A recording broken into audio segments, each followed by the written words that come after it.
Welcome back to Paws, Mongolia podcast. Cultivated meat is one of these ideas that sounds futuristic before it begins to sound practical. At first, many people hear the praise and imagine something strange, artificial, and unnatural. Some picture meat made from chemicals. Others imagine highly processed food created in laboratory, far removed from nature. Some immediately feel uncomfortable because food is not only about nutrition. Food is memory, culture, family, identity, and trust. So before we talk about the politics, the economy, the environment, or the future of animals, we need to begin with the most basic question: what is cultivated meat? Cultivated meat, sometimes called cultured meat or cell-based meat, it is real meat grown from animal cells. It is not the same as plant-based meat. It is not made from soy, peas, wheat, mushrooms, or beans. It is not vegetable product trying to imitate meat. It begins with animal cells. Scientists take a small sample of cells from animal, such as chicken, cow, pig, fish, or other species. These cells are placed in controlled environment where they receive nutrition, warmth, and conditions they need to grow. Over time, the cells multiply. They form tissue. That tissue can become meat. The basic idea is this: instead of raising an entire animal for months or years, feeding that animal, transporting that animal, and eventually slaughtering that animal, cultivated meat grows only the part people actually eat. This is why supporters describe it as revolutionary food technology. It changes one of the oldest assumptions in human civilization, that meat requires slaughter. For centuries, that assumption was not really questioned. If human beings wanted meat, an animal had to die. There was no other option. The moral debate was about how animals were raised, how they were treated, or how much meat people should eat. But the basic biological relationship remained the same. Cultivated meat changes the question. It asks whether meat can exist without raising and killing billions of animals. That's why this subject is not just about food, it is about technology, ethics, economics, agriculture, climate, politics, public trust, and the future relationship between human beings and other animals. But because the idea is unfamiliar, it also raises many concerns. One of the biggest questions people ask is cultivated meat highly processed? The honest answer is more complicated than yes or no. Cultivated meat is produced through technological process. It does not come from traditional farm. It is grown in controlled production environments, often using equipment similar in concept to what is used in biotechnology or fermentation industries. So yes, it is processed in the sense what it is produced using modern food technology, but that does not automatically mean it is unhealthy or unsafe. Many foods we already eat involve processing. Bread is processed, yogurt is processed, cheese is processed, wine is processed, tofu is processed, canned tomatoes are processed. Even traditional foods often involve human transformation of raw ingredients. The more important question is not simply it is processed, The better question is what kind of process is used, what ingredients are involved, how it is regulated, and what does the final product contain. This is where cultivated meat needs careful explanation. Cultivated meat is not made by assembling random chemicals into the idea of meat. It is made by growing animal cells. These cells need nutrition to grow, just as cells inside an animal's body need nutrition. In production, the cells may receive amino acids, sugars, vitamins, minerals, salts, and growth factors that help them multiply and develop. In traditional animal agriculture, the animal is the biological system that turns feed into meat. In cultivated meat, scientists are trying to recreate part of that biological process outside the animal. That's why some supporters say cultivated meat is not unnatural. They argue it uses the natural ability of animal cells to grow. Critics see it differently. They argue that removing meat production from the animal body and placing it into industrial bioreactors makes it highly technological, expensive, and potentially too far removed from traditional food. Both perspectives are understandable. The public reaction will probably depend less on the scientific definition and more on trust. Do people trust the companies making it? Do they trust the regulators approving it? Do they understand what it is? Do they feel respected or do they feel pressured? Food technologies often fail when people feel they are being told what to eat by distant institutions. If cultivated meat is introduced arrogantly, it may face deep resistance. If it is introduced transparently, carefully, and honestly, the public may become more open to it over time.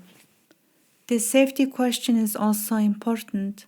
So far, cultivated meat products that have entered limited markets have gone through regulatory review.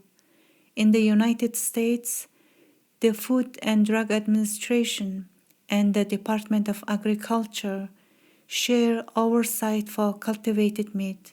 In Singapore, regulators moved early and approved cultivated chicken for limited sale.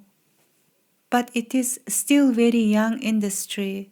That means we do not yet have decades of population level data about long-term consumption. We have early regulatory safety reviews and scientific assessments, but not the kind of long historical record that conventional foods have. This does not mean cultivated meat is dangerous.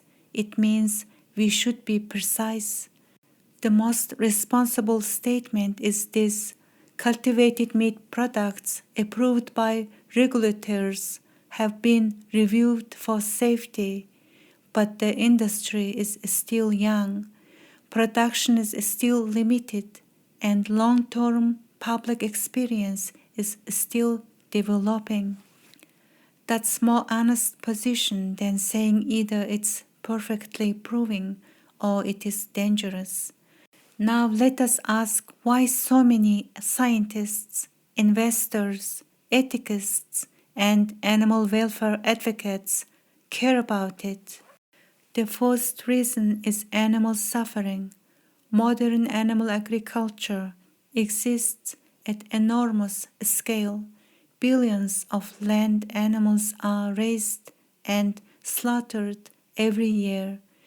Many live in highly intensive systems designed for efficiency, not for the full expression of animal lives. For people concerned about animal welfare, cultivated meat offers powerful possibility. Instead of relying only on moral persuasion, it offers technological alternative.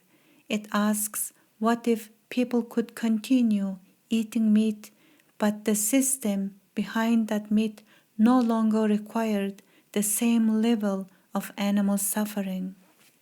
This is why some thinkers in effective altruism and animal advocacy are interested in cultivated meat. They recognize that many people may not become vegetarian or vegan. Global meat demand is still strong. In many societies, meat is associated with prosperity, celebration, tradition, and status. A purely moral appeal may not be enough to change global consumption patterns.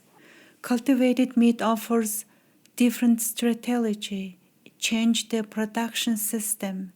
This is a very important idea. Sometimes human progress happens because people change their values, but sometimes it happens because technology changes the choices available to people. Most people did not stop using whale oil because they suddenly became whale conservationists. They stopped because other technologies replaced it. Many social changes occur when new option becomes cheaper, easier, and more acceptable than the old one. Supporters hope cultivated meat could eventually follow that pattern, but the world eventually matters. Right now, cultivated meat is not ready to replace conventional meat at global scale. It remains expensive. Scaling production is difficult. The industry has faced investment challenges, technical barriers, and political resistance. This is where the economic story begins. Animal agriculture is not just a food system, it is massive economic system. Livestock farming supports farmers, ranchers, feed producers, transportation, networks, slaughterhouses, restaurants, exporters, retailers, and entire rural communities. In many countries, animal agriculture is deeply connected to national identity and rural political power. So if cultivated meat grows, it will not simply enter a neutral marketplace, it will enter a marketplace with existing interests. That's why the political reaction has been so strong in some places. Some governments and regions see cultivated meat as innovation, others see it as trade. Some countries view alternative proteins as part of future food security, others frame them as unnatural, anti-farmer, or dangerous to tradition. This is not surprising. Every major technological transition creates winners and losers. When automobiles replaced horse-drawn transportation, many industries around horses declined.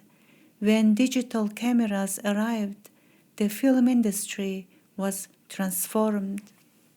When renewable energy grew, fossil fuel politics became more intense. When the internet changed media, newspapers and broadcasters had to adapt. Cultivated meat could create similar disruption if it becomes affordable and scalable. Potential winners could include biotechnology firms, food technology companies, countries investing in advanced manufacturing, urban food production systems, and consumers seeking lower impact food options. Potential losers could include parts of the traditional livestock industry, certain feed crop markets, meat processing facilities, and rural regions economically dependent on animal agriculture. This does not mean the transition would be simple or painless. A serious conversation about cultivated meat must include farmers and rural communities. It cannot only celebrate innovation from the perspective of cities, investors, and laboratories. Food is political because food is livelihood. If cultivated meat is presented as replacement for farmers, resistance will be fierce. If it is developed as part of a broader food transition that includes farmers, regional economies, and new opportunities, the political path may be more realistic. Different countries are already approaching this issue differently. Singapore has been one of the early leaders.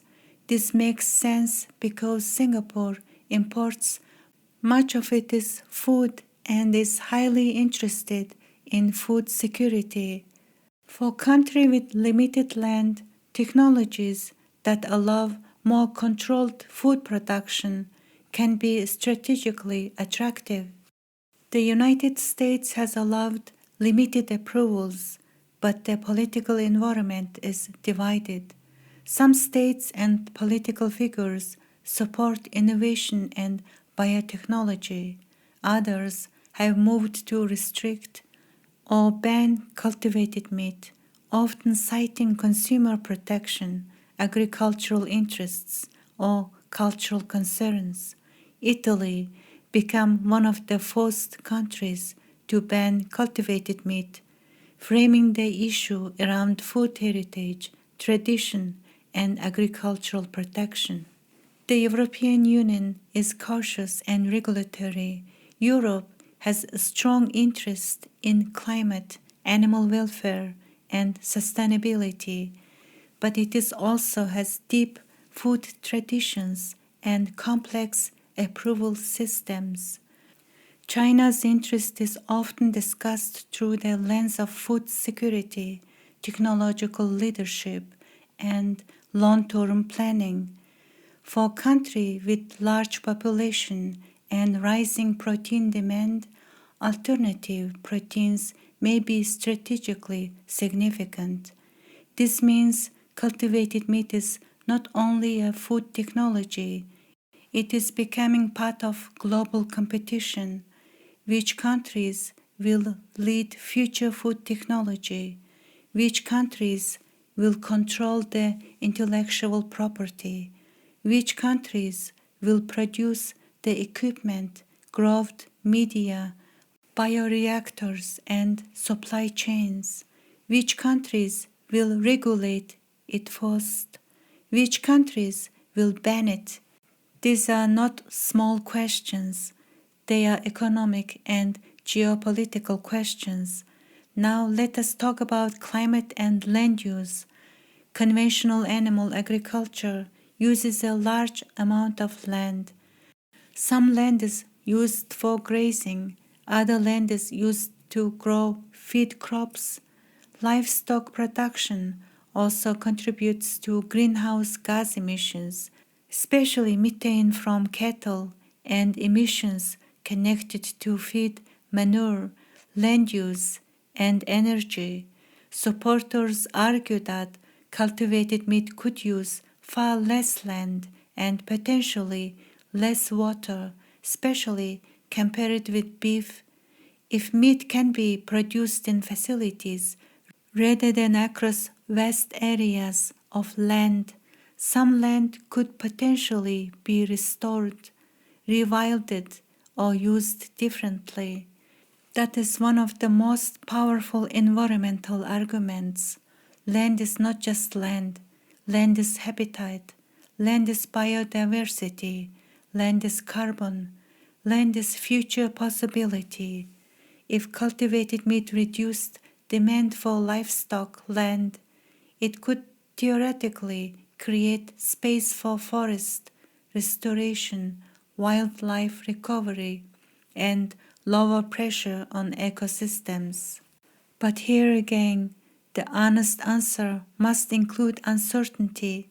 The environmental benefits of cultivated meat depend heavily on how it is produced. If cultivated meat production uses large amounts of fossil fuel energy, its climate benefits may be reduced. If it uses clean energy and efficient production systems, the benefits could be much stronger. This is why life cycle assessments do not all say the same thing. Some studies suggest major reductions in land and water use.